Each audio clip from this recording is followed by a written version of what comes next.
తాజా 30. ఉమ్మడి ఆంధ్రప్రదేశ్లో కాంగ్రెస్ హయాంలో ఎన్ని భయంకరమైన స్కాములు జరిగాయో అందరికీ తెలిసిన విషయమే. అదే సమయంలో పొరుగు రాష్ట్రం మహారాష్ట్రలో కాంగ్రెస్ అధికారంలో ఉంది. కాంగ్రెస్ ఎక్కడ అధికారంలో ఉన్నా స్కాములు జరుగుతాయి. అది ఆ పార్టీ నైజం. అందువల్లే దేశ ప్రజలు 2014లో ఆ పార్టీని ఘోరంగా ఓడించారు. 2007 నుంచి 2011 మధ్యలో మహారాష్ట్రలో ఎన్సీపీ కాంగ్రెస్ సర్కారు అధికారంలో ఉంది.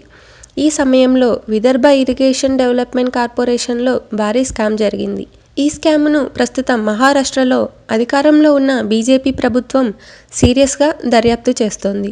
ఈ కేసులో నెల్లూరు జిల్లా ఉదయగిరి టీడీపీ ఎమ్మెల్యే బొల్లినేని రామారావును మహారాష్ట్ర ఏసీబీ అరెస్టు చేస్తుందని వార్తలు హల్చల్ చేస్తున్నాయి.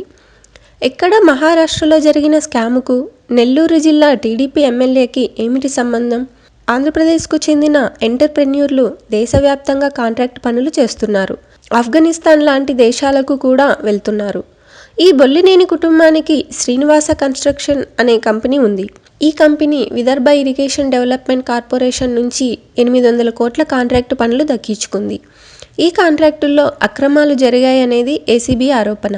అప్పట్లో ప్రతిపక్షంలో ఉన్న బీజేపీ ఈ కాంట్రాక్టు కేటాయింపులు సరిగా జరగలేదని, తాము అధికారంలోకి వస్తే విచారణ చేయిస్తామని చెప్పింది. అధికారంలోకి వచ్చిన తర్వాత అప్పట్లో జరిగిన టెండర్ల పనులను ఫడ్నవీస్ సర్కారు రద్దు చేసింది. ఈ స్కామ్కు సంబంధించిన అన్ని కంపెనీలపై విచారణ జరుపుతోంది. ఆ కంపెనీల్లో శ్రీనివాస కన్స్ట్రక్షన్ కూడా ఉంది.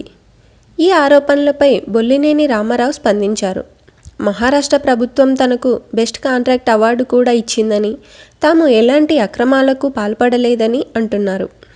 అసలు టెండర్లు రద్దు అయిపోయినందున ఈ కేసులో ప్రైవేటు కంపెనీ వ్యక్తులను అరెస్ట్ చేస్తారా అన్న ప్రశ్న ఉంది. అరెస్టు జరుగుతుందో లేదో కానీ బొల్లినేని రామారావు ప్రతిష్టకు మాత్రం నష్టం వాటిల్లుతోంది. Thank you viewers. ఈ వీడియో మీకు నచ్చితే లైక్ బటన్ టచ్ చేయండి. తాజా 30 ఛానల్కు సబ్స్క్రైబ్ చేయండి. మీ మిత్రులకు షేర్ చేయండి.